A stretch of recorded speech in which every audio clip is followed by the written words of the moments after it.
In the shadow of cold rocky peaks we stand. Rifles ready, the mission is clear. Through the flurries and frost we make our stand. For Super Earth we show no fear. Oh, the blizzards of Estano, they wail and they roar. We fight for the freedom of worlds we adore.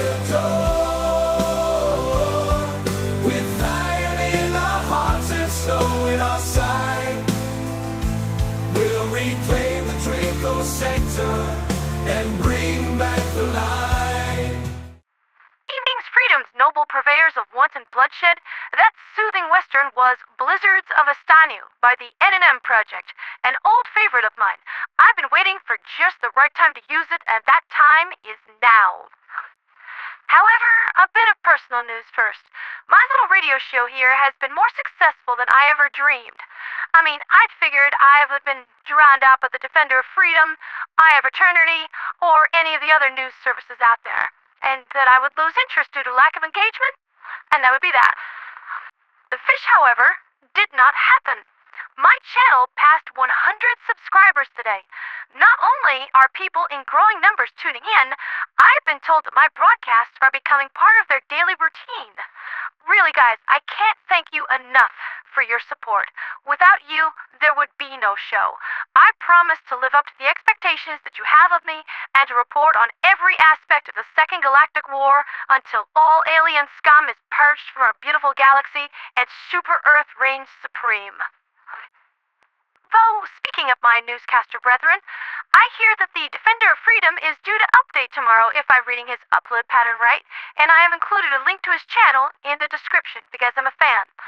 Not that it's really necessary, the guy is like the premier newscaster in the galactic sphere. I also hear that Eye of Eternity is getting over a particularly nasty automaton cyber attack that knocked out their super AI, the Warfront Analysis, Logistics, and Tactical Evaluation Reporter, or Walter. Let me just say, I love that acronym, and I could see myself and this friendly AI becoming good friends. From what I've heard, Walter also helps to manage shipboard operations and orbital strikes in lieu of a gunnery and democracy officer on the Eye of Eternity, which is quite the unusual setup, but I imagine it saves on payroll, so without him, the Eye was somewhat crippled.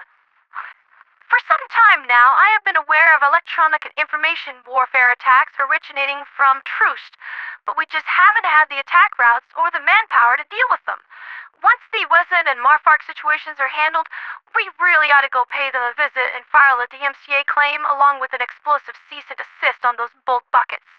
The airwaves belong to humankind, and it's time they got the message. News in the galactic sphere is extremely good for us tonight. As you might have guessed from the sense of my intro, Istanu was finally fully liberated tonight, and the capital of the Eastern Front is safely back in our hands. Seif just finished the final seismic sweep several hours ago and declared the planet bug-free. Thank goodness. Normally I try to play things up and be all, victory was never in doubt. But that was a really hard fight.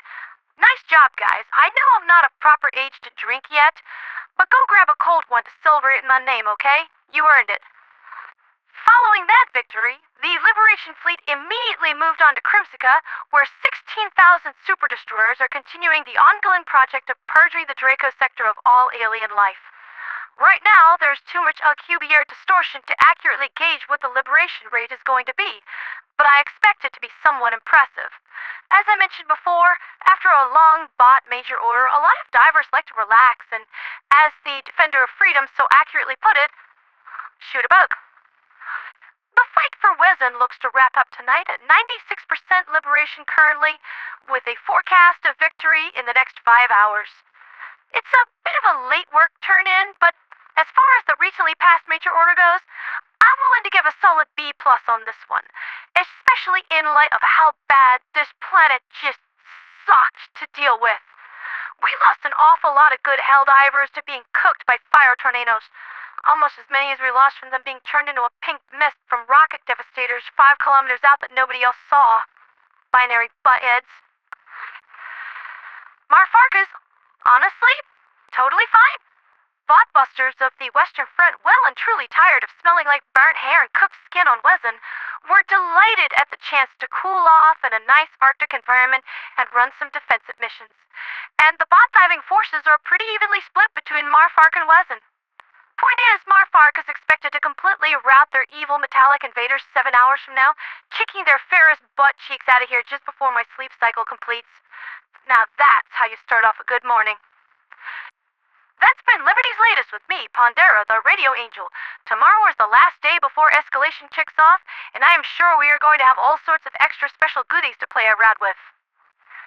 I mean, assuming it all works properly on launch. It's, super Earth engineering, right? They never, ever get it wrong. Not even once. Right? For liberty, for freedom, for democracy, and for Super Earth.